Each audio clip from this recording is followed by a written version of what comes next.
and I seem to be on a mission to make sure that these departments flourish as much as the department. I got a summary of this morning, and it was completely different from the manner in which I had envisaged what it is going to be. I was very tickled by words like mimesis, and of bringing a meeting space between Merleau Ponty and our own Abhinavgupta, who has told us so much about Rus, for example, that I think of Merleau Ponty particularly as somebody who, in his efforts to bring about the prominence of the body politic, or rather to speak about the entanglement between the body and the world, rejected the scientific rationalism and the Enlightenment philosophy of cogito ergo sum. I think, therefore I am. Somewhere or the other, the earth became so anthropocentric that the neck began to divide the head and the body. And these two, the head and the body, the thinking and the body, remained quite separate. But the philosophy of Abhinavgupta and the philosophy of Merleau Ponty is probably going to be brought together very aptly in the form of the dancing body. Again, for me, as a student of literature, the dancing body is more a sign of the text that we read. And I feel to a very large extent that somewhere in the texts also our analysis more or less deals with the thought that goes on in the text, rather than the manner in which the text or the thought impinges upon the body. And this is the significance of Merleau Ponty to me, that I am reminded of a particular text that I once read, a small text which is written in French, and I read it in the English translation. It is a text written by an existentialist writer, Albert Camus, and it is called L'Étranger. Some of you may have heard about it. It's translated in English as The Stranger. And just to tell you about it in a couple of sentences, it's about a character, Merleau, whose mother dies. And when his mother is dead, instead of sitting by the coffin, he smokes a cigarette and then he goes to take a swim in the sea. Later on, he murders somebody, and he is aghast to find out that the crime that he has committed is not so much the murder of the Arab. In fact, the crime that he has committed is that he smoked a cigarette and he went for a swim in the sea while his mother lay in his coffin. When he is tried in court, they make him, seek forgiveness from God.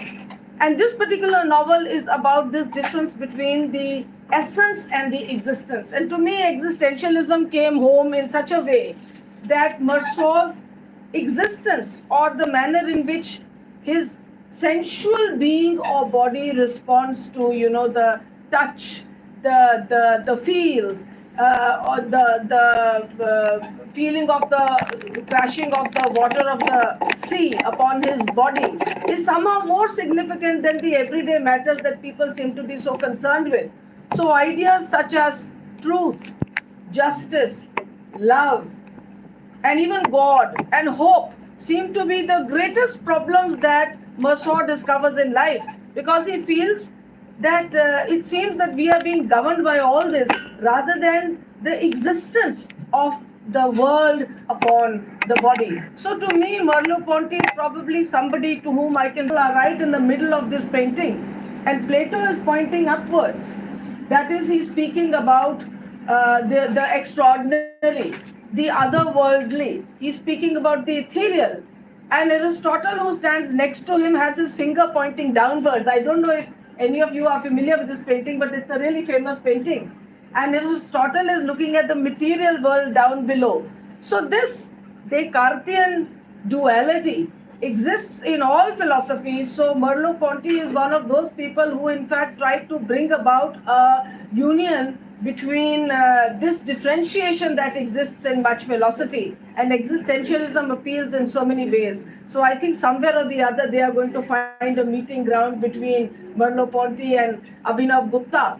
But another text that comes to my mind as I think about his title today is Mimesis.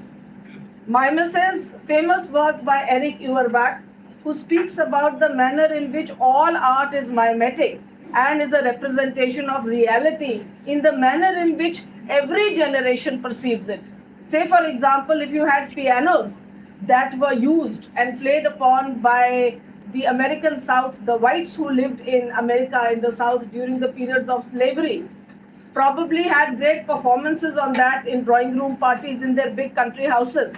But that same piano is a different mimetic utterance altogether when we think about the pianos falling into the hands of the black slaves later on.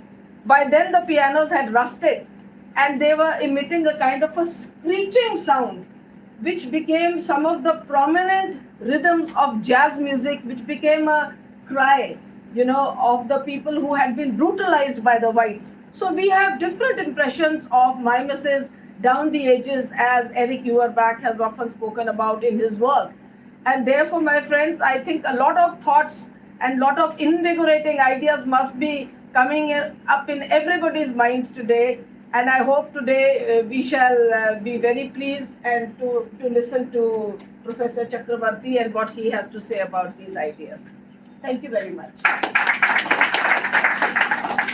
I sincerely thank you for addressing us, ma'am. I would now like to call upon our honorary speaker, Professor Chakravarti, to please begin with his presentation.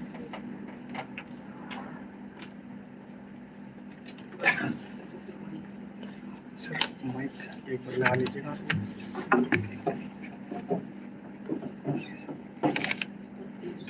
Sir, ये mic है. इसको यहाँ पे लगा लीजिए इधर. मैं लगा देता हूँ. काम करते हैं. हाँ, बिल्कुल कर रहा है. इसकी गारंटी है. ये अपना है. मेरा फोन उधर है ना. फोन आपका कहाँ पे रखा हुआ है? यहाँ पे सर का फोन रखा है. उसमें तो सब कुछ है. आपका कनेक्शन उसमें था. मेरा कनेक्शन में बना देता हूँ. कौन सी वाला है ये ना? जिसमें तो ठीक है. ये तो मेरा ये आपके नजदीक में. हाँ, ये आपके हाथ में रहेगा. गाना आप ले लिया वो नहीं सॉन्ग क्या? सॉन्ग आप इसी से प्ले करेंगे ना? तो आपने कहा था ना आप इसी से प्ले तो उस बीच में हम डिस्टर्ब नहीं होना चाहते, इसलिए हम उसको लगा के. हाँ, मैं लगा कर भेजता हूँ. मैं लगा देता हूँ. लेकिन इसमें अलग आवाज नहीं होना चाहिए.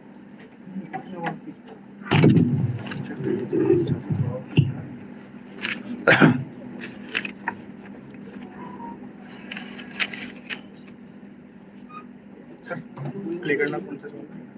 अभी नहीं. ये आप टेस्ट कर लीजिए एक बार. अगर करना टेस्ट नहीं करेंगे. कर लिया पहले.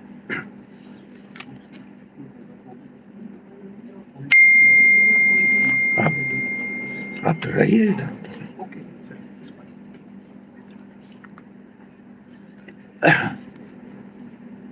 Should we dim the lights?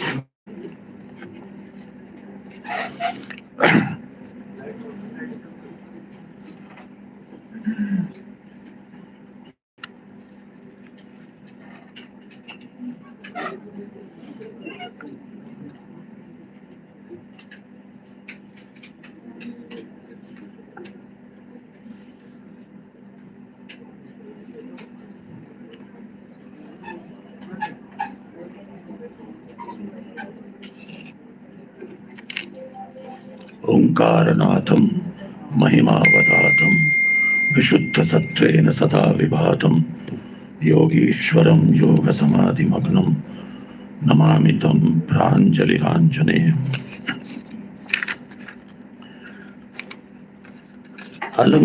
अलङ्क्रियन्ते गात्राणि यत् स्पर्श विवशस्थितेः स्पर्शतन्मात्र वपुषं संस्तुमः Parameshwaram. My talk today is not about the School of Athens, neither about the Sistine Chapel, but it is about touch. Almost the whole talk is about the importance of touch as a sense organ.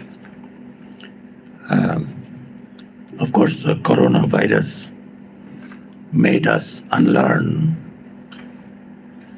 the intricacies of touch.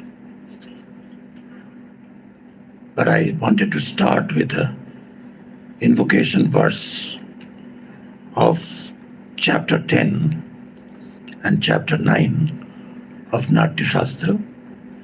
Many of you know only about one thing about the Natya Shastra, that in the 6th chapter, rasa is talked about.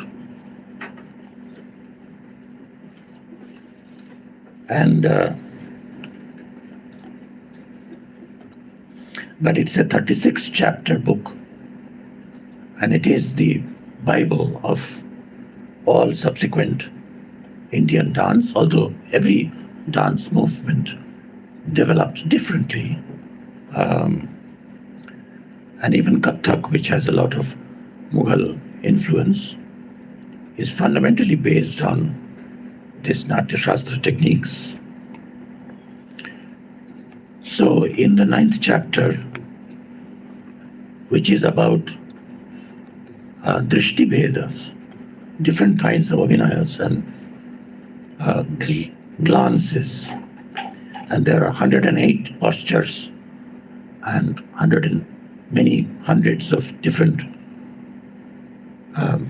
drishtis. Today, I'm very lucky to have two of my present and former students help me in giving this talk. Both of them have studied in Ashoka University. One of them is studying in this department now. So one of them has actually made the PowerPoint that I only supplied the texts for. So I'm very grateful. And the other one will be illustrating it with live dance. And you will see, if you notice, some of the drishtis, some of these ways of glancing. But apart from all these, the visual sense organ, the auditory, with which you hear the rhythms and the percussions, you would wonder, what does dance have to do with tactile sensation? And this is where I hope to give some slightly unexpected, the rituals we had just now, including the inaugural description, was very comforting because almost everything that happened was expected, right? It's kind of expected things. But I hope to provoke with some unexpected ideas. I would again repeat, therefore, this 9th chapter, and you will see that the very last verse from Abhinavgupta that I will quote also talks about the experience of goosebumps, like hair standing on your end. There's no good English word for it. Some words are, Americans call it chicken skin, which sounds very bad. But goosebumps, hair standing on your end. Old style translators in English, there are so many words for it in Sanskrit and Indian languages. Romancha is one, Roma Harsha is another one. Roma Harsha occurs in the Gita at the end, because the reporter of the Bhagavad Gita conversation recollects the dialogue and says, Rajan, to the blind king, Dhritarashtra, Rajan samsmritya, sangvadam imam adbhutam. This amazing, awesome dialogue between a warrior who all his life has been a violent killer, but then on the brink of just when the war, the greatest war for which he has been almost born, starts, he's having a nervous breakdown, and then he talks. Then what Professor Matilal, one of my teachers at Oxford, used to call the devious divinity who is Krishna, he is persuading him with all the knowledge of the Upanishads summarized into a crystallized set of things. And remembering that in the 18th chapter, Sanjaya, the reporter, who is, giving to Dhritarashtra a sort of remote offline or online, whatever description of it. He says, Romash, I am getting, my hair is standing on end. So, a dancer, in the context of it, dance, touches herself, one part of the body, including, now you would say, well, that may happen in wrestling, but in wrestling you touch another person. But even our meditative practices have this thing about which texts like Yoga Vasishta talk about, like the index finger touches the thumb, and that becomes Jnana Mudra, right? Jnana Mudra. And what people like Merleau, Ponty and others have noticed, in fact, this is noticed in Abhinavgupta also, that actually there are 4 tactile sensations just in this junction of the index finger and the thumb. What are the 4? The outside of the index finger feels the outside of the thumb. Tarjanya angushtasya bahya pratyaksham bhavati. The inner sense, so in this, both are objects. But then the tarjani, the index finger, feels like a subject. It initiates. And as a result, as it is touching, it feels touched. No other. If you are looking at something, you don't feel looked at. And that's why voyeurism is possible. That you're not, nobody is seeing you, but you are seeing something. But touch is impossible like that. If you are touching something, you are also touched. This is the first characteristic. So there are 4 sensations if you analyze. I won't go more into that. But Abhinavgupta, in the beginning of the Karana Angahara chapter, Karana, the different basic redistributions of the bodily, the different curves and joints that you could use, you will see. These are discussed very systematically. Not as acrobatics. Hi, Vijay. I was waiting for you. Yes. So, in the beginning of that, he doesn't talk about the beauty of watching a dancer. He talks about how the dancer meditates through these different parts of the body touching each other. And he says, and as a result, he says, the dancer feels, of course, I'm wearing a lot of ornaments and a lot of costume.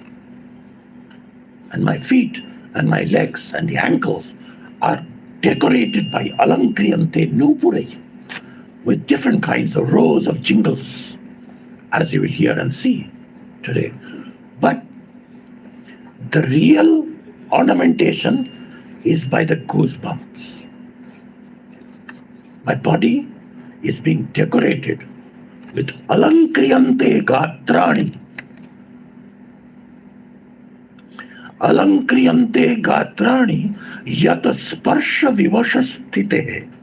Vivasha. When Shiva consciousness comes and fills up, permeates my body, I get suffused with an inner touch. He calls it elsewhere in Ishvara Pratyabhinga Vimarshini. It is anta sparsha, an inner touch. All meditators and spiritual practitioners, from Sufis to the yogis, to tantrics, to Vaishnavas, everybody reports that. Okay? Just as there is unstruck music, anahata, there is nobody else is touching me. Even this much is not happening. Yoga Vasishta says, Vatadi asparshane sati.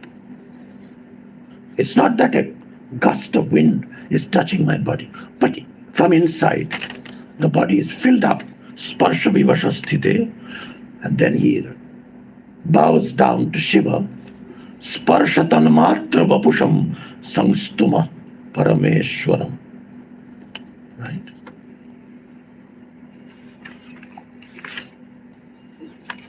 I hope the organizational work is over for all of you, except for the audio video collectors. And I would request very humbly that you forget about dignitaries we have all worked very hard for this content. Okay. So I would be very grateful if you pay attention to the content that I'm talking about and not so much about whether the flower bouquets are nice or not. Movement, mimesis, and meaning in the dancing body.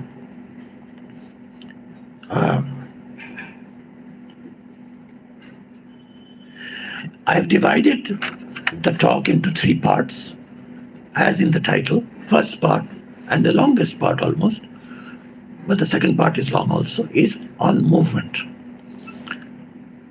The self is defined in the Kashmir Shaiva tradition, Nartaka Atma. So the Kelu Charan Mahapatra picture, painting, the photograph, actually had that text, Shiva Sutra, section 3, Sutra number 9.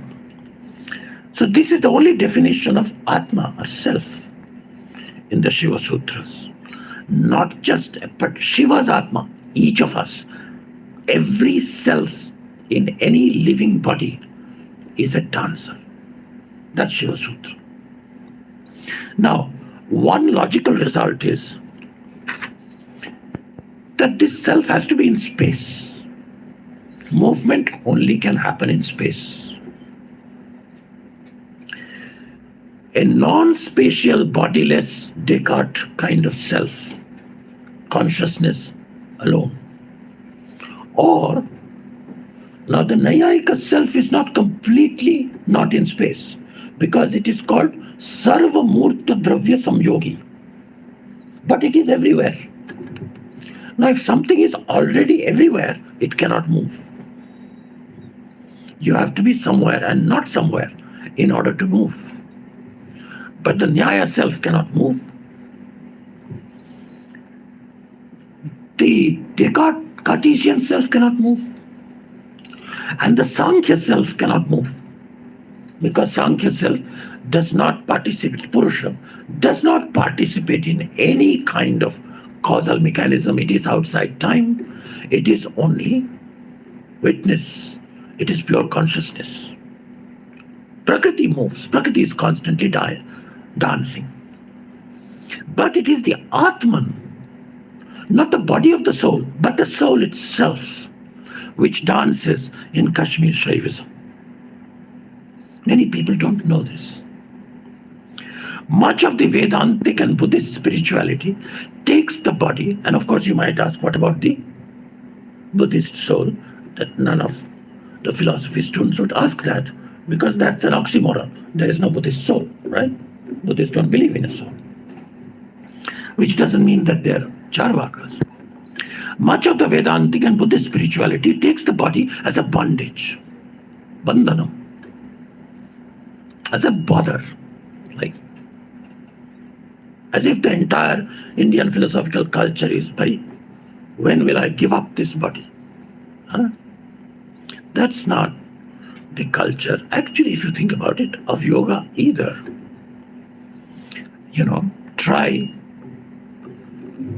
doing pranayama, without a lung. If you don't have the lung, you cannot breathe. If you cannot breathe, you can't do these spiritual exercises called pranayama. So you need the body. Yet if liberation consists in recognition, pratyabhijna, of the self's essential identity with Shiva, who is the king of all dancers, Nata Raja, then the body of the dancing soul could not be a bondage. Far from it. This very body, the movement enabling corporeality of consciousness. Consciousness has to be corporeal. It has to be material, not in the Charvaka sense. It has to be through and through able to spread, to move, to dance, to lie down. How is that possible? That sounds like a contradiction. But it is there is one clue that consciousness is also the source of will, Ichha Shakti, will. Without consciousness, there is no will, and without will, there is no voluntary movement. Right? Then, this body will be the medium through which we can begin to relish the divine cosmic creative freedom. Now, in this lecture, we shall consider Bharata Abhinavgupta's theory of abstract nritya through the lens of Merleau-Ponty's phenomenological analysis of motility. Though I'll skip that, that's already there in the abstract also. Let me come to the main question. It's a question of, I genuinely feel that I don't know, I'm not a dancer. What is it like for a dancer soul to marvel at this rhythmic poetry that her body can freely compose? I wish I had the time today. Most of the time for the lecture has already gone. So I will cut it short, don't worry. But I really wanted to share my anxiety, creative anxiety, about how it must be feeling for a real dancer to create this rhythmic poetry with her body. It's like with the body you make a poem, right? There are very nice, short, lyrical and very suggestive poems by Rainer Maria Rilke about the breath. And he calls our breathing, which the Upanishads call prana, a constant ongoing poetry. You know, if you have got corona, COVID-19, then that poetry will be very tragic poetry, but difficulty in breathing. And I had tried, it's not yet fully cooked, but I'm trying to come up with a concept of rhythm, chanda, which is supposed to be the feet on which the Vedas stand, chanda, pada.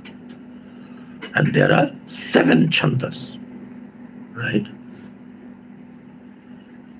My friend and my wife's friend, philosopher, friend, film studies person, she drew my attention many years back to an old black and white Hindi movie called Suraj Ka Satwaं Ghoda, right? Now this 7 number, of course, of the colors, of the notes, and there are 7 major rhythms in the Vedas. Actually, in the Sandhya Vandana, you name all these meters before the pranayam, Omkarasya Brahmarishir, Gayatri Chanda, Suryo Devata, and so on. And you say Gayatri, Ushnik, Anushtup, Brihati, Pankti, Strishtup, Jagati. These are the 7 chandas. I hope I'll find the time to talk a little bit about what is significant about Jagati, which is a 12-syllable meter. Now, what is it that a dancer feels when she enjoys this liberating redistribution? This is something one should patiently understand. The reason why a meter, a chanda, suppose that Zakir Hussain is playing, right? A simple 16-beat teen tal, right? 16 beats. Or a 12-beat Chautal. Okay? Da, then, da, kat, tagi, then, da, tete, kata, gati, kene, da. And then it comes back to the da. There are rules. Even the singer who sings Arohan Avarohan, there are rules of ascending, descending. If there are rules, popular thinking would say that means you are not completely free, just the opposite. These are rules which open up possibilities of improvisation. So it's precisely the rule-bound and yet freedom-giving logical space of time distribution that enables a good percussionist, not just in India, but the jazz percussionists also, the drummers, to dance with their body, with their breathing. Because you count in 4 or 5 registers. If you carefully hear, there's a particular which is called in the beginning, Peshkar or Uthan of the tabla. Okay, so it's beating for some 1, 2, 3, 4, 1, 2, 3, 4, 1, 2, 3, 4. But he's playing 7 sum. At some point, in the 28th beat, it comes together. And he's creating the illusion of a 3-sum beat going with a 4-sum main beat with a 7-sum tihai. 3 times 7-sum. 1, 2, 3, 1, 2, 3, 4, 1, 2, 3, 1, 2, 3. Now you say, well, that's all mathematics. No. This is what in Sanskrit is called kalana. Kalanam. Gananayam. The word kal dhatu has 5 meanings. That in Tantrasara and Tantra Loka Abhinavgupta says, because from that kal dhatu comes the name of a goddess that the missionaries taught us to fear. And the Brahmos, even Rabindranath Tagore, were afraid of her. But at the same time, in another part of Calcutta, she was the main presiding deity, as she always was. The name Kali comes from Kalanam. Okay? Gato, Kshepe, Gananayam, Gyane, and so on. Different meanings of Kal. So, when a dancer makes her hands rest on her waist, this is Kati Hasta.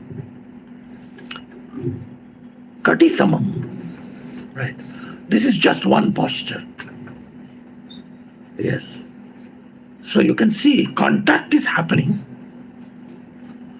not just with the foot with the floor, but with also, thank you, Kati Hastam. Or when her palms touch each other in Leenam. Okay. And what you have to notice is how she's getting into that posture, not just the end result, not a snapshot of a still photograph, but the moving photograph of how she comes from one to the other, getting into it. At the end, she will show in some point how to get into the Nataraja posture, right? Or when in a Tala Pushpaputam posture, her hands are interlocked in front of her chest, right? Okay? Or when she enacts the most beautiful Anchitam Karan, right? Anchitam. Thank you, Monica. Okay. Or when this she's not showing, it would be cruel of me to make her do this, but it's in Chidambaram temples. I'll show first the live photo and then you will see it in sculpture. So our sculpture in the Chitra Sutra of Vishnu Dharmottara Purana, somebody asks in the beginning, like all our things, I mean, we are all enamored by the Platonic dialogues, but actually most, the Natya Shastra, Tantra Shastra, Rudra Jamala, Guru Gita, everything is in the form of a dialogue. Parvati asks a question, Shiva answers. So somebody asks the question to Shukracharya, and that I would like to learn painting. And the teacher says, you can't learn painting unless you know music. So first you have to learn music. Chitra Sutra. You know, one of my junior friends, scholars from Oxford, who started in the with Naman Ahuja, the building, the aesthetics department in JNU called Parul Dave Mukherjee. Parul worked on Chitrasutra and edited from Kapila Vatsan's place. So in the beginning of it, there's this dialogue. Well, before that, Stella Kramrisch had edited. So it's very strange. You can't learn painting unless you know music. So he said, okay, teach me music then. He said, you can't learn music unless you know dance. Ajeeb hai. What is this? I have to learn dance. Yes, without dance, why? Why does a musician needs to learn dance? Because the great musicians who are now playing, now singing, like almost like my own daughter, this Kaushiki Chakravarti, she tells me that because your breath, it has to dance. Some long, some short, different breaths. Sometimes you stand in one note, sometimes with a gamak you use your breath to give another notation in that. So this, and then he says, okay, I would teach me dance. He wants to learn painting. For that he has to learn dance. Okay. Then he says, okay, you can't know dance unless you know percussion.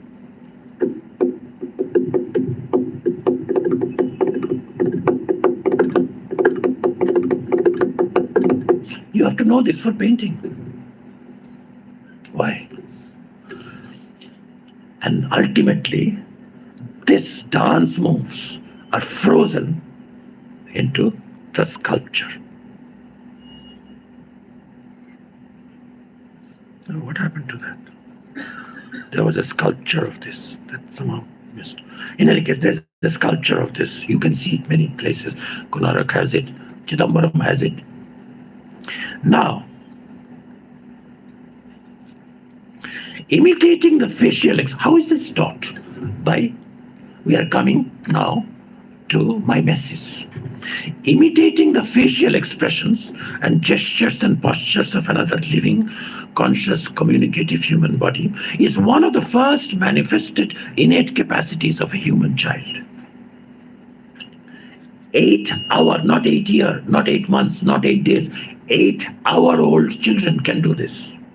Not special children, talented geniuses. Every child has the ability.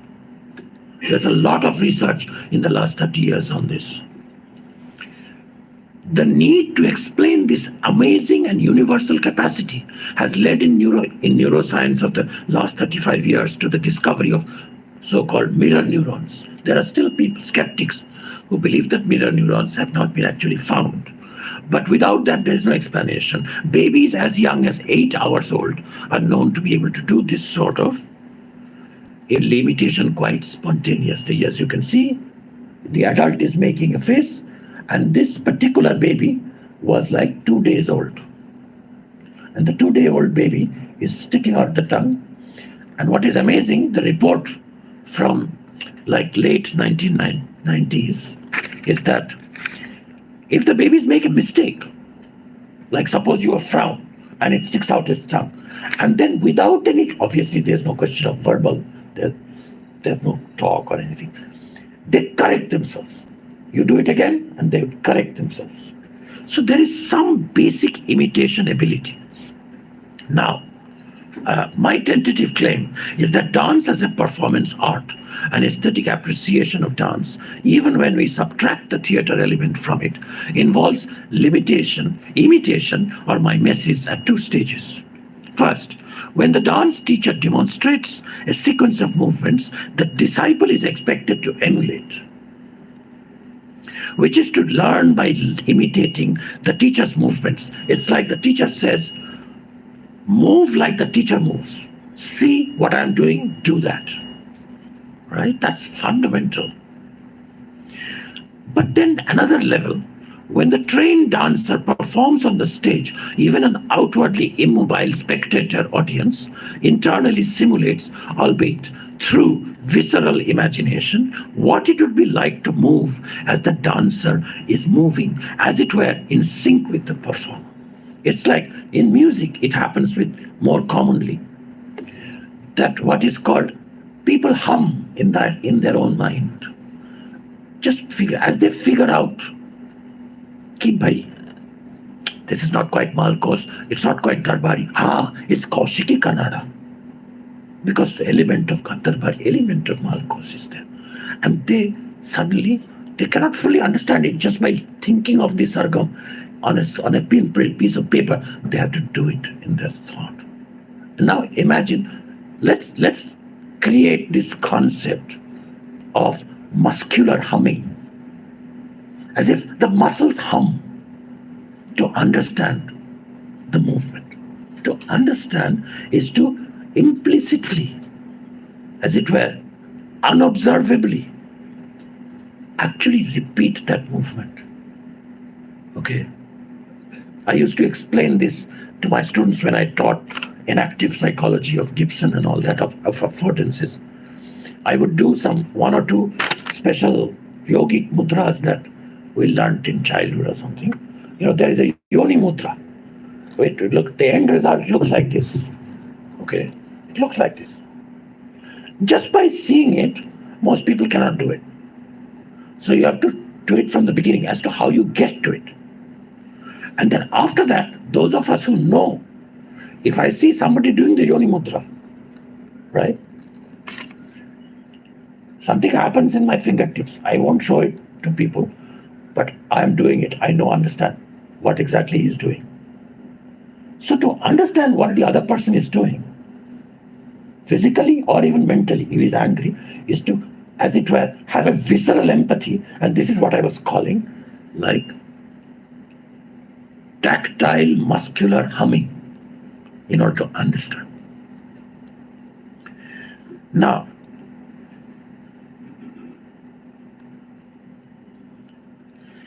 at this point, I would illustrate it with a beautiful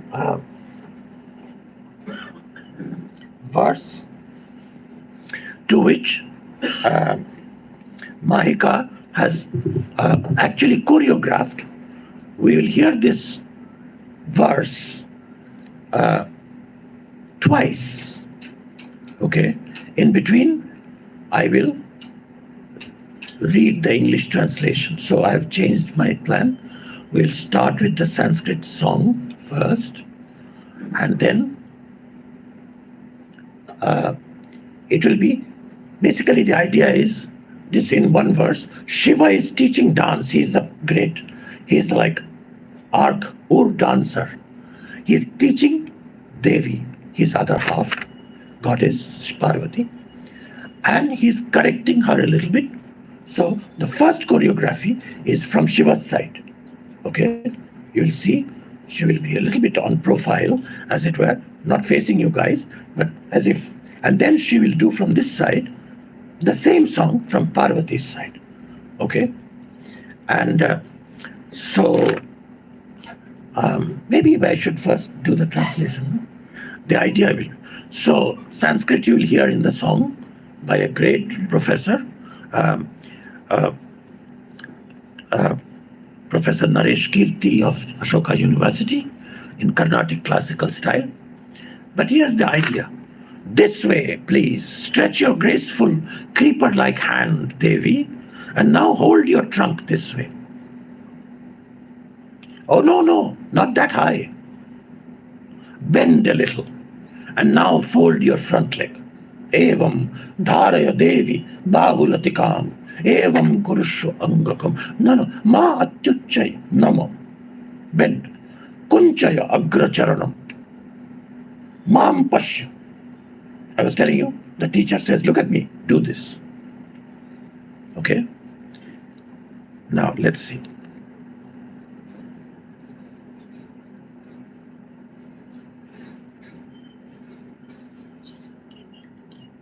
Yes.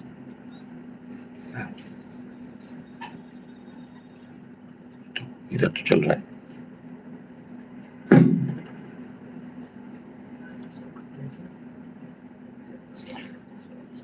भूल जाइए इसको, मैं इधर से कर रहा हूँ.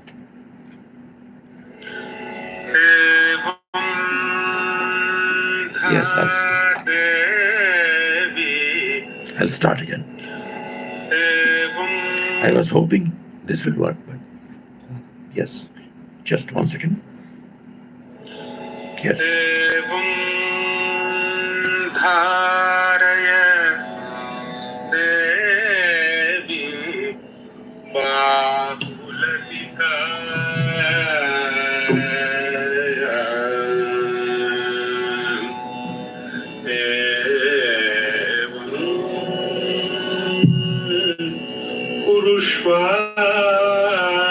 पुरुष्वाङ्गकम्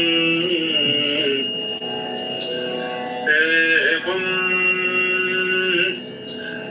धारय देवी बाहुलतिका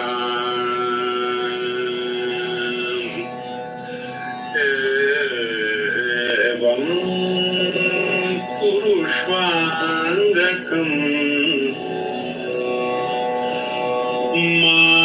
मात्युच्चै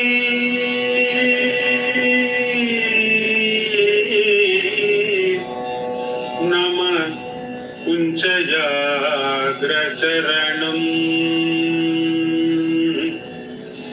मां पश्य तावस्थितम्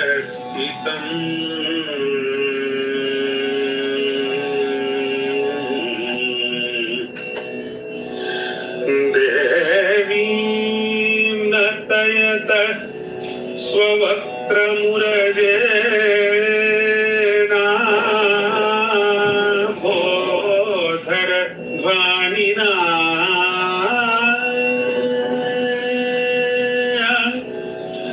शम्भोर्व परिपातुलं वितलयच्छेदाहतास्तालिका शम्भोर्व परिपातु वितलयच्छेदाहतास्तालिका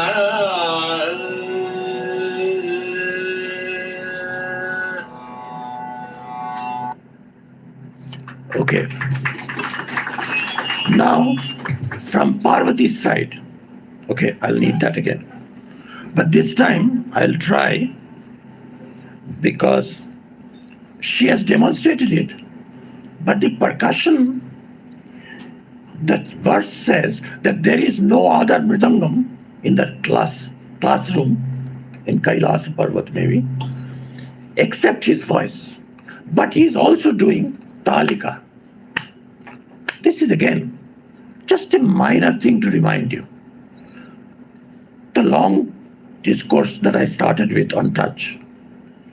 Do you see that apart from time distinction and breathing, and I was saying that I developed this concept of rhythm of the breath, okay? Apart from all of those and the time cycles, there is a tactile thing happening, which is so important in Qawwali, which is what? This, touching this. The sound is coming from, not from just the tabla, but this. This is the fundamental percussion. And as you know, Carnatic music does not happen without that, and also Qawwali, everything. And you will see great Carnatic musicians doing it on their, on their knees and so on. So now the Parvati side. No, aap pakad.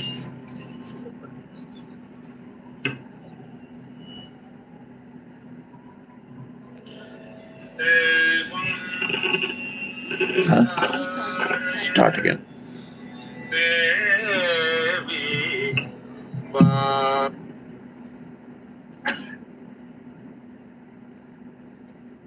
Sorry. This is what we were trying to avoid.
Thank you.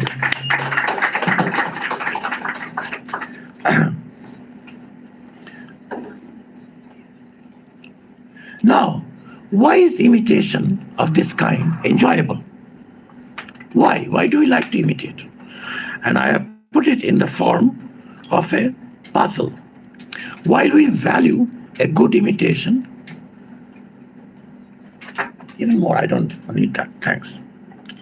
While we value a good imitation in sculpture, representational painting, dance, music, architecture, we also dislike and disvalue a copy, a facsimile, a mimicry, a mockery, a counterfeit, and a fake. We want the original.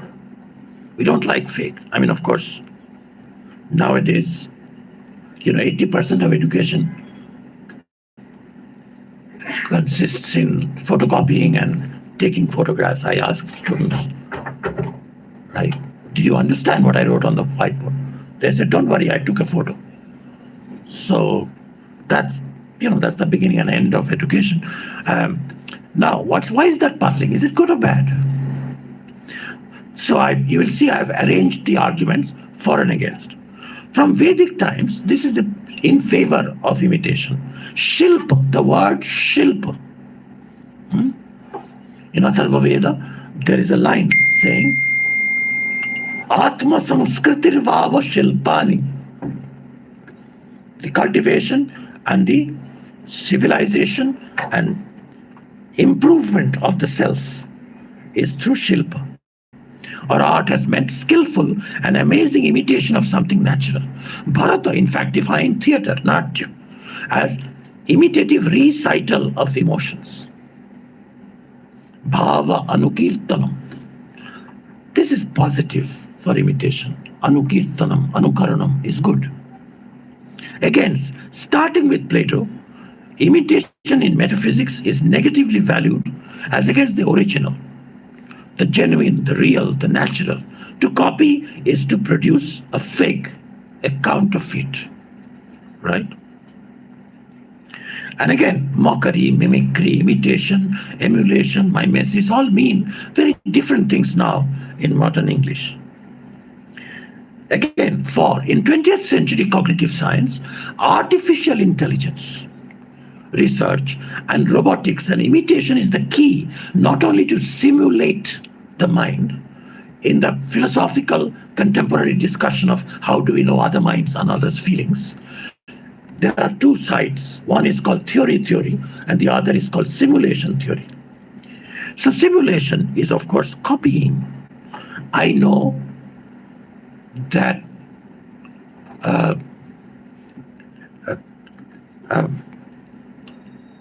Shivani ji, Sharma ji, she's anxious because I initially, looking at the face, I imitate mentally how would I be if I was in this situation.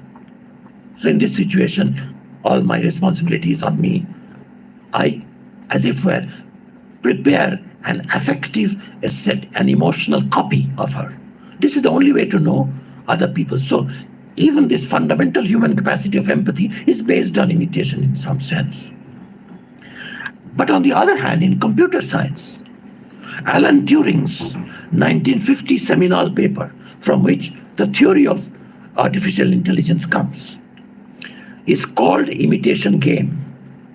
That's the theory, that's the paper we study when we did consciousness literature, in order to test the hypothesis that computing machines can think. Some computer scientists now believe that artificial intelligence can be as original or more creative than the so-called natural intelligence of living brains. One of my colleagues in the computer science department in University of Hawaii actually devised a computer program which came up with unending, not quite infinite, but unending number of new knock-knock jokes that the machine made up, right? And it seems quite original. So, and nowadays when I look at expert Ashoka students who use ChatGPT and pretend to be much more original and quite a genius just by copying, I've talked to some of them. They feel that originally you thought of artificial intelligence as imitating human intelligence. But now, human intelligence should imitate artificial intelligence to be efficient. In my mind, it works a little bit like if you take imitation to be the negation sign, it's like two negations have come back to the original. So originally, it was imitation of human mind, and if you imitate the imitation, then you are most original, right? So, this is like paintings, like somebody, I heard one proud parent say, my child can copy Michelangelo's sculptures so well, Michelangelo se bhi acha karta hai. This is the same move, right? Now, the Shilpa and Chitra, just as Natya, are based on a system of median sutras, measures, postures of symmetry, bhangas, and asymmetry of abhanga, dvibhanga, and tribhanga, and on the sthanas, positions and standing. You can see some diagram. These diagrams are from old dance texts, which were used by sculptors. Dance texts are used by sculptors as to how to break up the body, right? Now, this is in between these two employments of the concept of imitation, bad imitation as mimicry and good imitation as becoming equal to some ideal, lies the most important ethical concept of emulation, a time-tested method of practicing or inculcating virtues by imitating the actions of an exemplary moral agent. Yad yad acharati shreshtas tattadeve tarojana sajat pramanam kurute lokastad crucial preposition, upasarga, lokastad anuvartate. This anuvartanam is anukaranam, right? Krishna was saying, I don't need to work, I don't need to do anything. I'm sort of eternally retired person as God. But I have to be constantly working because otherwise people will imitate me. As you know, lots of terrible things have happened when a particular part of Krishna's life was imitated by, great teachers like Rajneesh and all, right? So it's like a wrong imitation. So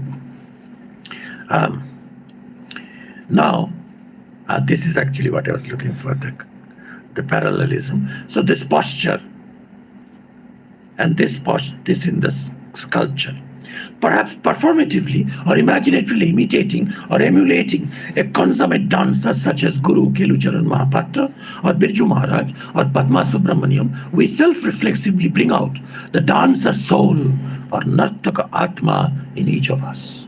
So coming back to the first slide, my question was, why is imitation so enjoyable?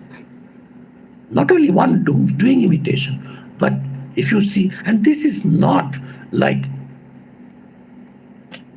doing a cartoon imitation. This is like profoundly bhavanukirtam. Not just, not just somebody in Kapil Sharma show imitating Hrithik Roshan. Not like that. But deeper essence of things being imitated, and thereby people feel, a little bit, I can see a glimpse of my dancer soul, Nartaka Atma. This is one speculative. Now we come to the last part, making meaning in the dancing body. Our body, remarked Merleau-Ponty, is not an object, nor is its movement a mere change of place in an objective space. He says that when we move voluntarily with the body, the space in which I am moving, I make that space. Right? So as a dancer, I have seen that Mahika needs to first look at the space that she'll be dancing. She doesn't make a big fuss about it, but she needs. And then by the movements, even in the small, even a beginner, I mean, she's not a beginner because she's been learning for 14 years, but even a beginner makes the space changes. That's what Merleau-Ponty thinks. The motility moving towards an object, even more abstractly, bringing about the intersubjectively shareable space by one's kinetic intentionality. Much of the movement happens as projected. I will do this. Okay? So it's a process in time. In the beginning of it, you have tentatively decided, as Professor Srivastava was telling me, as a martial artist, that there is no way of having this motor intentionality of our limbs wanting to get into a posture without trial and error. Both are important. You try, right? And you make mistakes. I told you the children, the child imitators, if they make a mistake, then sometimes they correct themselves. So even there, a good imitator, a good Anukarana Shilpi, always, that's why even the best artist, he may not use it too much, but has an eraser, right, in drawing. Because thoda galat ho gaya, to usko erase karke aur karna. This is what the process that goes on in making every movement, especially complicated movements. New device, you have to do something else.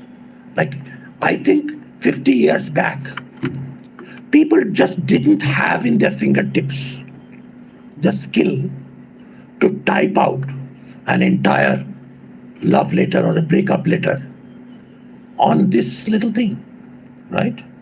Just as,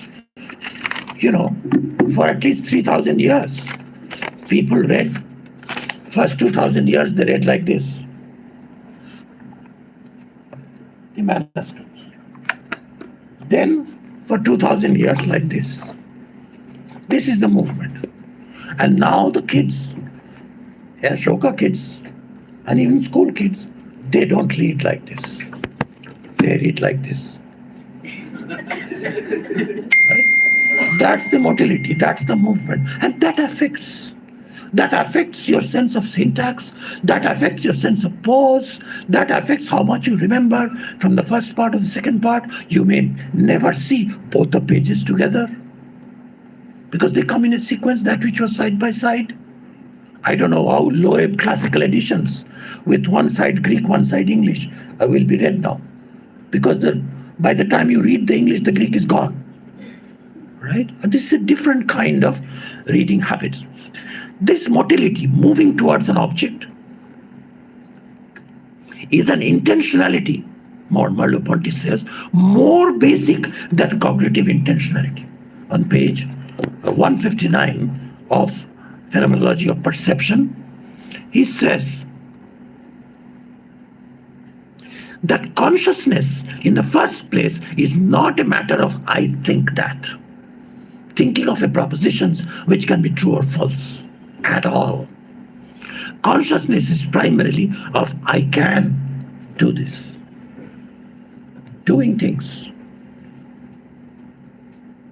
And if you say, what about mental acts? Well, there is no doing things.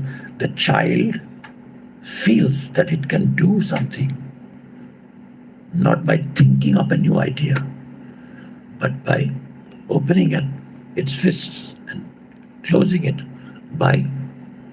This example is given in the Gita, that you think you are inactive. You have become Naishkarma Siddhi ho gaya, but you are not. Because Ashnan, Gachan, Swapan, Shwasan, even breathing you have to do. And then he goes to this example. Look at these examples that the Gita gives of action. Okay? Not of the great action of, conspiring with your fellow party members and throwing all your opposition party into the prison. That's a big action. But it's based on small actions. Like opening your eyes and closing your eyes. Unmeshanam, nimeshanam. Unmeshan, nimishannapi. This is Gita. Bhagavad Gita. Even sleeping. Swapan. Dreaming. What action is there in dreaming? Right? And all of this is undergirded by breathing. Right? Merleau Ponty comments that this is I can. In an eye-opening passage in his philosophical investigations, Ludwig Wittgenstein, everybody knows his passage, that meaning is use. But there's a deeper passage, meaning is use is 143, okay, in the investigations. But 457, he says, yes, meaning something is like going up to someone. Going up to someone, addressing someone.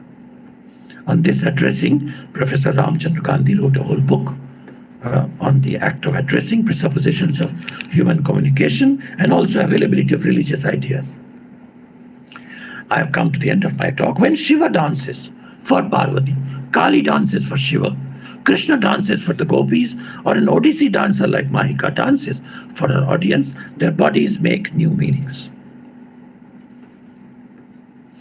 I'll end with this verse, which will refer back to the goosebumps, the romancha, the pulaka, the thrill that makes rows of ornamentation of hair standing up on an end, right, on the body. Alankriyante gatrani yat sparsha vivashasthite. With that Mangala shloka I started.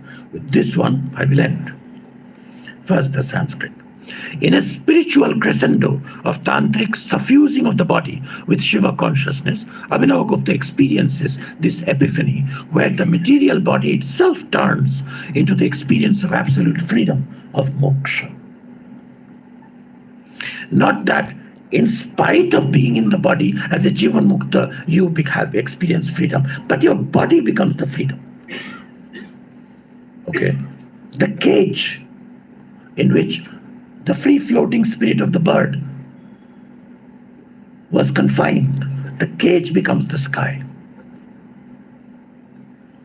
Atmani eva namami. There's a nice shlesha there. Atmani eva namami. In myself, I cannot limitingly measure. Mami, mati is measuring. Namami is also namami, right? I bow down to myself as I come to know and explore even a minute corner in any direction inside myself.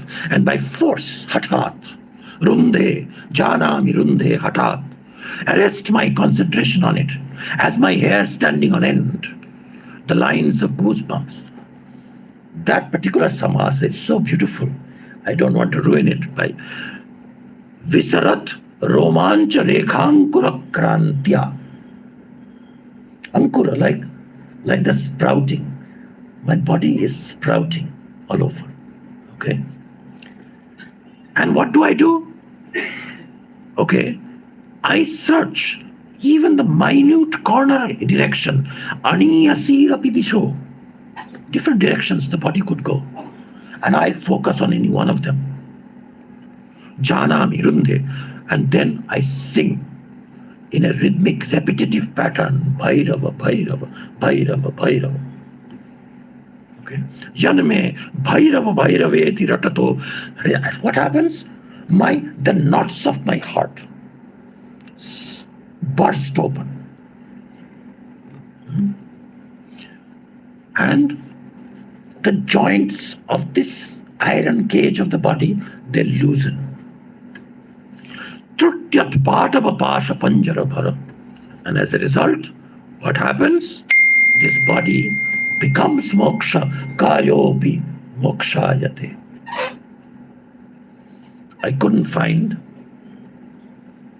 a painting or a sculpture of this in the Indian tradition, but I found one in the surrealist painter René Magritte. And with that, silently, I will end my talk.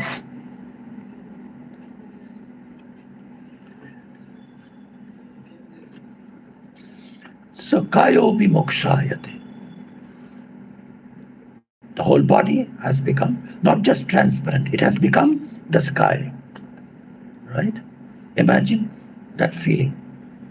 And I'm trying to connect that with investigating what is deep into tactile sensation, with that subject-object nature of touching, and respecting our arts of music, dance, rather than thinking of that these are impediments, and that only by some special postures which you can later on sell in the market as Ayurvedic medicines and so on, only by then you can have liberation or abhyudaya. But moksha can come through nritya like this. Thank you very much.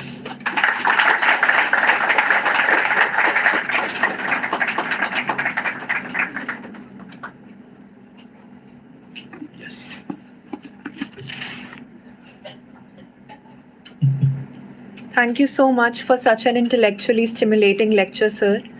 I'm sure our audience has a lot of questions or observations that they might wish to make, and I'm sure that Professor Chakravarti will be glad to address them.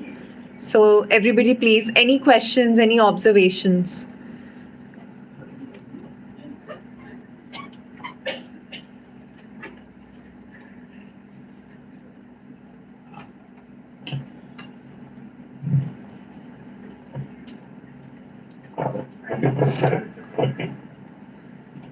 मेरी mic change कीजिए भाई, ये mic खुद बात कर.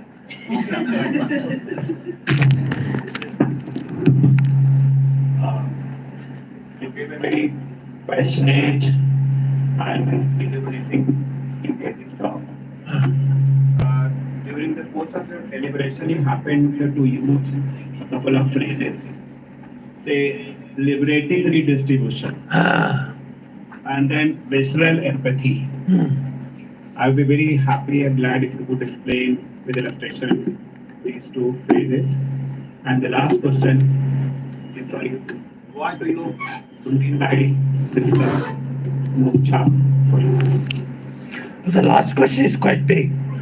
Different people mean different things by moksha. I was concerned with a very narrow agenda. Normally people take the body to be a bada or an impediment to moksha. It's supposed to be bondage. I was trying to show that it can be not only an initial instrument to get towards a freedom, but it can itself become freedom. Okay, that was the agenda. But visceral empathy, and I have given some examples of visceral empathy actually, which if you remember, I was talking about mothers can have that with children, friends can have, doctors can sometimes have. There was one period where good doctors, after getting an MD, were made to, if they're treating, let's say, rheumatism or a particular kind of neurological pain, okay, that people are suffering.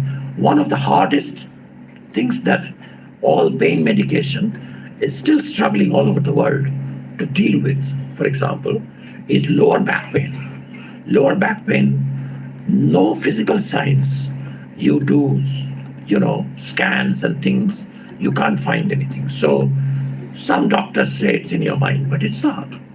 So in order to treat it, some good doctors would say, well, let me put myself in that position. Like, how does that person sleep? That posture, and see if I can reenact that pain. Now, this is a negative example. Positively, as I'm sure our karate philosopher, head of the department, will know, that you can't teach somebody dance or teach martial arts without making the child. Suppose the child is having a particular difficulty, a particular move, kar nahi sakta. So then you have to come down to that level and viscerally, from inside the body, not just take photographs of how it looks, but how it feels to them to do that. And then you might suddenly discover, in this place they are getting stuck. We do that in philosophy, in the sort of cognitive aspect of it. A very good student sometimes have blind spots. They skip one step, they're not doing it. So you reenact that mistake, and then gradually you can get to something. And what is interesting is that in doing this, out of an imitation, something new can happen. Like both people can discover that there is another path to achieving that same clarity or that same posture, which we didn't know before, by this trial and error. This is what I mean by visceral empathy. The first notion, without mentioning, I don't like dropping names. I discourage my students when they replace actual understanding of a concept by big names, like Badiou has said this, or Foucault has said this, but that doesn't show what the concept is. So what does this have to be? So I don't want to repeat the name, but there is a French philosopher, political philosopher, but also aesthetician.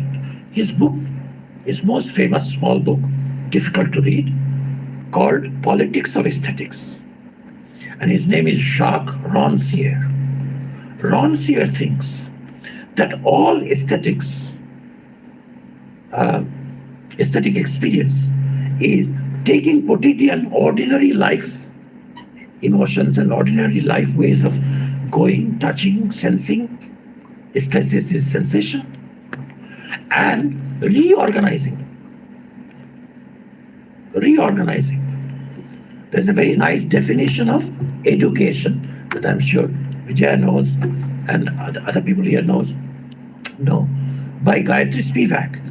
Education is a non-coercive rearrangement of desires. Similarly, aesthetics is a non-coercive, free. There was a part of my talk which I skipped, which is about how rule-boundness gives you more freedom. Okay? Because it gives you a grid in which to operate. And then you face the challenge कि without जो राग का नियम है उससे नहीं हटके, बिना हटके राग में आप स्टिक कर रहे हैं, लेकिन ऐसा नया स्वर मालिका आप दिखा रहे हैं कि it was not possible before. Random से नहीं होता है, थोड़ा रूल होता है बस उसके बीच में. Even jazz, which is so free floating, has some rules. So उसमें redistribution of the possibilities we never thought. And some people say in psychology nowadays that this happens with a kind of synesthesia. Like when you try to imagine an aroma of the coffee, a particular kind of coffee aroma, which would be round rather than angular. Now, aromas are not round or angular, but artists can make them so, right? As you all know, sad songs. Why? Sad songs in the originally African American tradition of the slaves' tragic life are called blues. Right? Blues. My daughter paints indigo paintings. Indigo is a color, but it brings in the smell of the sweat of the indigo planting farmer. That smell you can smell on the painting, not because she has put a little bit of sweat on it. So these are redistributions that you cannot think. This is what I mean. While I was going through this illuminating task, or talk, I was imagining how important was this idea of getting the body into the center, not only for the particular aesthetics that we talk more about, but I think also about almost all sciences. I think it was almost basis of Renaissance, if we can call it. It will bring the idea of a human body into center, and therefore the body can be now treated. We can think of a medical science developing upon the body. We can think of some houses being developed for the body to live in. So I think this also should be marked in some way, or you can listen. Well, I agree with you. You are right that the body is at the center of this. But not all aspects of the body were talked about in this talk, only the movement aspect. Movement. Okay. About Renaissance, it's ironic. Actually, the medieval Western culture was much more visceral and bodily than Renaissance. Because Renaissance, apart from science developing, it was going back to the Greeks. You see, Renaissance in Europe happened in one city more than anywhere else, in Florence. There were two brothers, the Medici brothers. Okay, one called Cosimo di Medici, the other called Lorenzo di Medici. Now, these two brothers, Lorenzo was the philosophical type, and his teacher, Ficino, was a Plato scholar. Now, Plato doesn't like the body. As your dean said, Raphael's painting, Plato points upward, right? And some Merleau Ponty philosophers, they say that we want to do a Plato mockery. I, of course, respect Plato a lot, but instead of Plato's this hand like that, they would put another figure who is pointing, showing this to the Plato. So this is, fingers can have different meanings. So in Renaissance, now you get the greatest rationalist. What is Renaissance philosophy? Descartes. He dethrones the body. He has a lot to say about it. He was, very interested in blood pressure, and he was a scientist also. And in his book on passions, he talks a little bit about the body.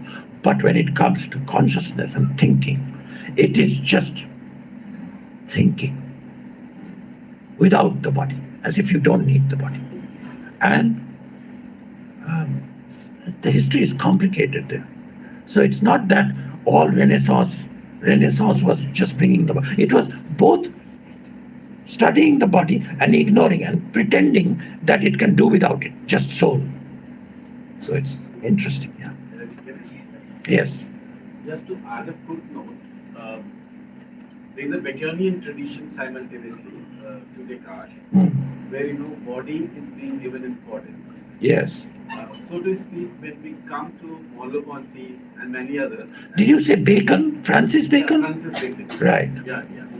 So what kind of similarities and differences you draw when we try to see the fusion of two traditions like our Kashmiri Savitam, Bharatanatyam, and the Merleau-Ponty. There's a meeting point, but the language of freedom and emancipation becomes entirely different when Yes. we invoke in 21st century. Yes. So the biopolitics of that kind, Merleau-Pontian kind, with differentiated shades, and our own location. So where do you place? Does it amount to say that it's a celebration, but at the same time, this celebration need to be pondered over of the body and the movement? Yes, but even the pondering is not Hegelian pondering. It is more aesthetic in the sense of more at the level of noticing the subtleties of touch and sensation, every joint, and paying attention to the body, and almost not just your individual body, but like what is common among all bodies and so on, right? I would object slightly to one thing that you said. I'm forgetting exactly where I felt a little bit difficulty. Yes, freedom. Of course, that's a big word. I was talking about moksha, right? I was not talking about getting your rights to do whatever I want to do, right? Unfortunately, which was supposed to be the socialist agenda, everybody being free from the chains, like man is born free but is found finding himself in chains, Rousseau, right? But unfortunately, the ultimate of freedom became capitalism, and the ultimate of capitalism was Donald Trump, who said, I am a free American and you should vote for me because I have the power to shoot anybody I want in Manhattan. That's not the freedom that we showed in the last slide. Yeah, thank you. Thank you so much, sir. I am afraid that there were more questions and comments, but I'm so sorry that we have a shortage of time. I would now like to invite Professor Mishra for the presidential remarks, please.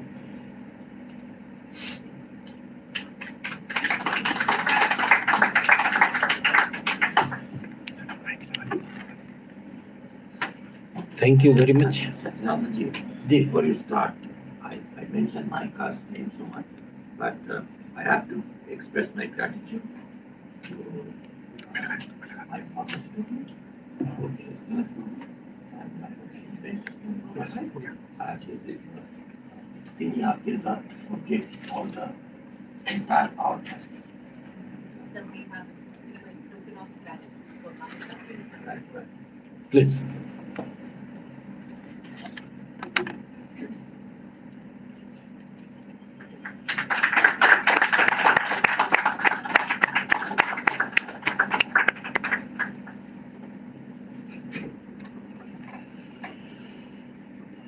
I didn't know that I was presiding over this session.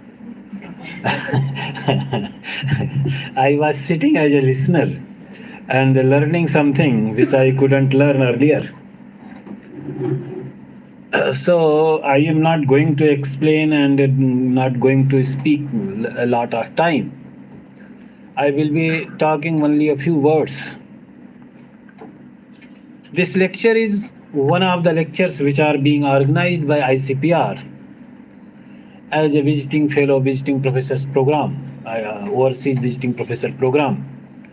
And it was earlier planned to be organized in the month of December and January.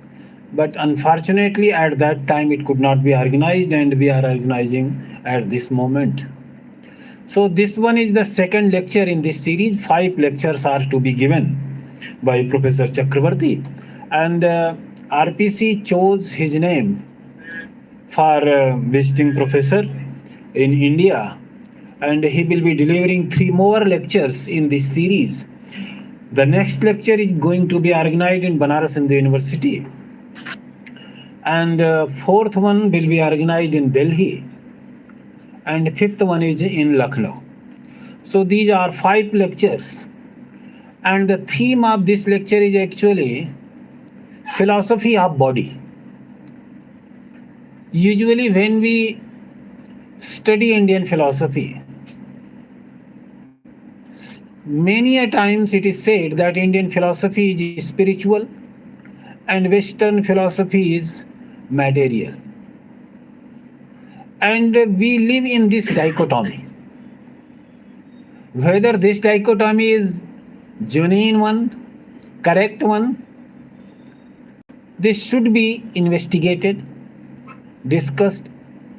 And when I proposed Professor Chakravarti to deliver these lectures, he opted this topic, the philosophy of body, And he has taken this consideration that he will be doing a kind of comparative study, taking one thinker from India and another one from West. In the first lecture, which was delivered in Jadavpur University on 20th, he delivered the lecture on K.C. Bhattacharya's concept of body and Kant's concept of body. I don't remember exact title of the lecture, because unfortunately I could not join the lecture. But this lecture I wanted to join because it was not far from Delhi. So I came here to join this lecture, and I think that I am fortunate to have this opportunity to listen to this great talk which was delivered by Professor Chakravarti.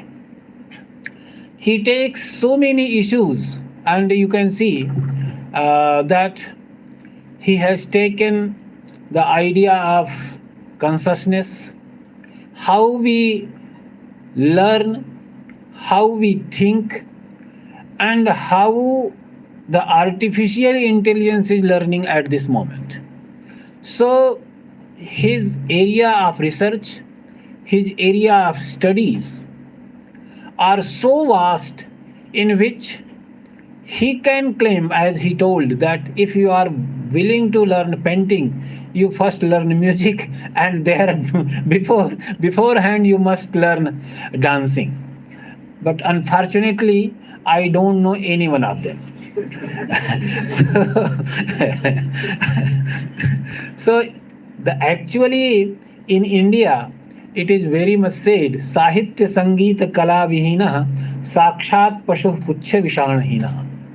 So one must know Sahitya, Sangeet, and Kala, art. So you can see that when one is a scholar, he should not leave Sahitya, literature, he should not leave art, and he should not leave music. So these all make a complete knowledge. Even the great scholars like Abhinavgupta, and in 20th century, the great scholar, great person, Rabindranath Tagore, he was a great musician, he was a great author, he was a great poet, he invented Rabindra Sangeet, he was also a great painter.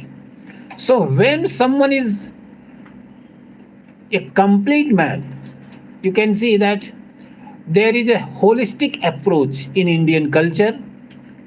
That holistic approach was present in this presentation also, because he took Abhinavgupta's understanding and also the other part.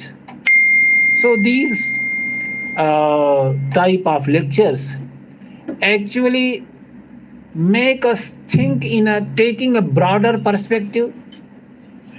This is not a kind of piecemeal discussion when you are taking only one point, but you are taking a great vista, great horizon, and taking that great horizon, you are understanding things.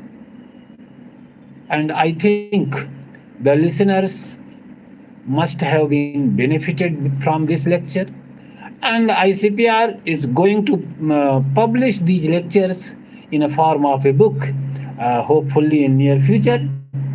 So without speaking too much, because for me, I am only a layman who is trying to learn so many things here, trying to understand, because my area is only a little limited to Navya Nyaya and also Advaita Vedanta. I have studied only a little bit of Buddhism, and Professor Chakravarti studied so many things, so many philosophies, so many things.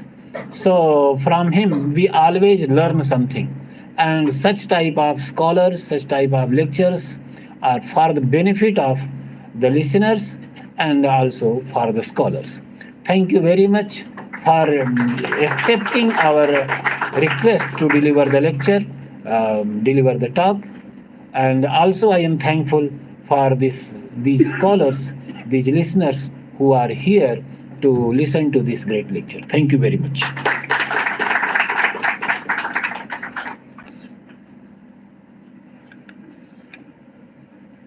Thank you so much, sir. I would now like to call upon our chairman, Professor Pankaj Srivastava, for the vote of thanks.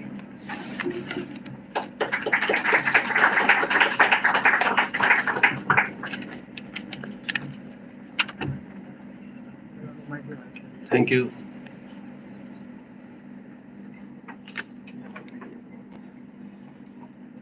Thank you. Thank you so much, Kavisha, for giving me a chance to propose a vote of thanks. Respected Professor Arinandam Chakravarti, Professor Sachidanand Mishra,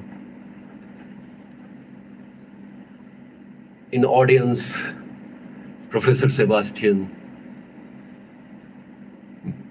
Madam Godara, Lalanji, Rajeshji, and dear friends.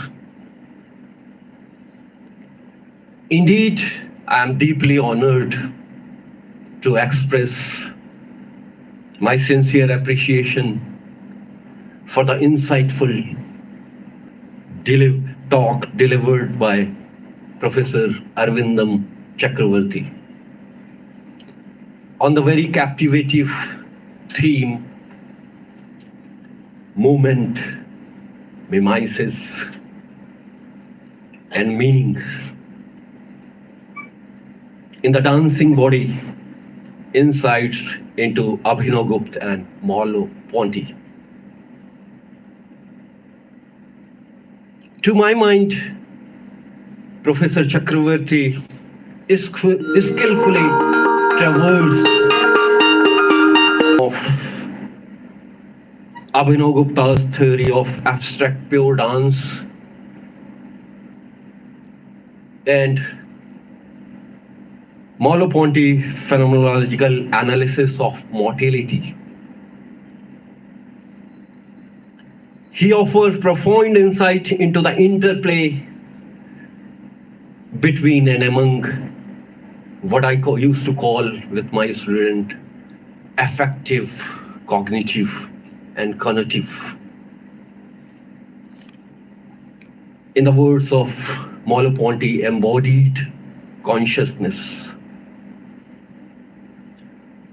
I recall my days of performance of martial art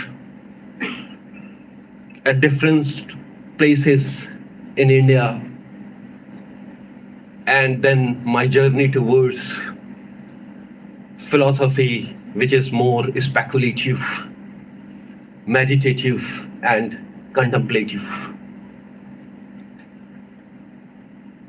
In Russell word, it is a rational junctures,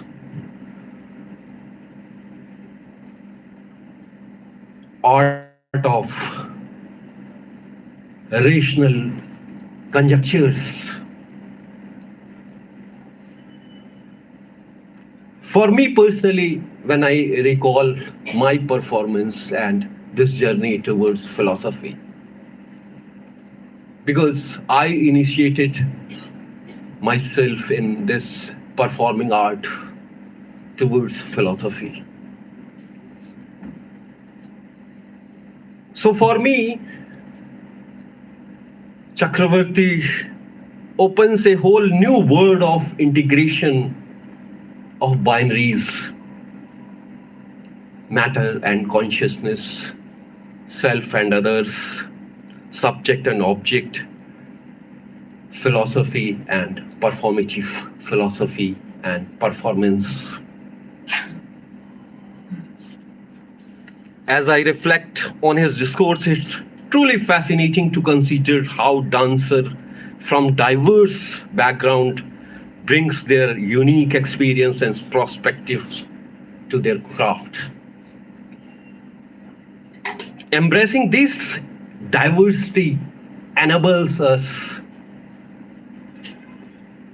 to develop a deeper appreciation for the countless ways in which the dance reflect and shape our identities.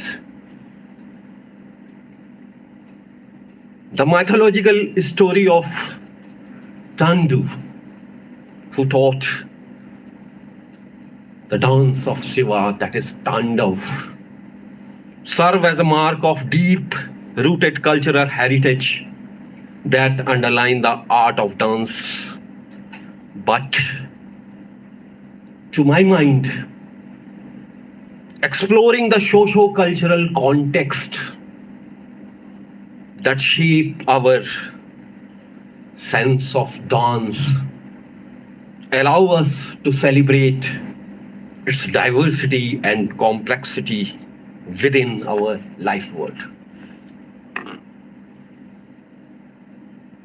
In expressing our gratitude to Professor Chakravarti, we also acknowledge the importance of nurturing a same sense of intellectual curiosity or sense of wonder, performing or engaging in activity with open-mindedness, create opportunity for creativity.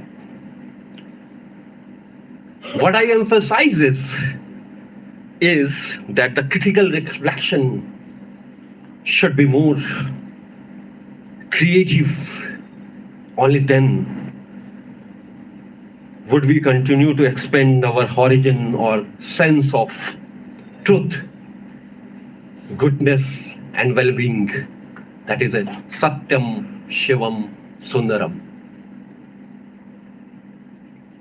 On the behalf of Department of Philosophy, I express my sincere gratitude to Professor Sachidanand Mishra, Member Secretary, ICPR, who has given us a grant for organizing such a meaningful, insightful lecture. I also express thanks to Professor Shivani, coordinator of this lecture series. I also express my heartfelt thanks to all research scholars, students who are coming here, participating, assisting us. When mic is not working, then I remember Merleau Ponty, that how within a space and time, within a context, your body enact. That is what happened in what I say affectivity. If you are a dancer, if you are a performer, because as Sir pointed out, that no Vatya Yantra, you perform, that's it. If you are true performance, if you are having a true performer or performer, then whole nature dance with you. So the whole idea of Merleau Ponty or natura, naturata of Spinoza is that your dance, when things, your accessories, or what Chakravarti says, that when your tablet, when your phone, when all other accessories are not working, still you are performing. That is the dance for me. That is the dance for Lord Shiva. Thank you so much. We are trying to rebuild our strength of philosophy through dance, performing art, literature. So now, thank you so much, everyone. Thank you.